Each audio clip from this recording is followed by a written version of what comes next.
Greetings and welcome to the Dev Diary. First of all, we've introduced push notifications from checklists to the crew mobile app. Configuring it is as simple as clicking the bell icon on the definition of your choosing.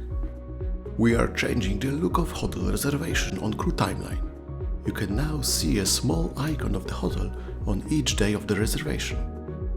Staying in a crew team, you can now define your duties in a way that the actual start and end times will be dependent on sunrise and sunset of a given day. And that is it from this sprint. If you want to learn more about Leon, be sure to check our LinkedIn page and YouTube channel. And for full list of updates and amendments, as usual, you can check our release notes.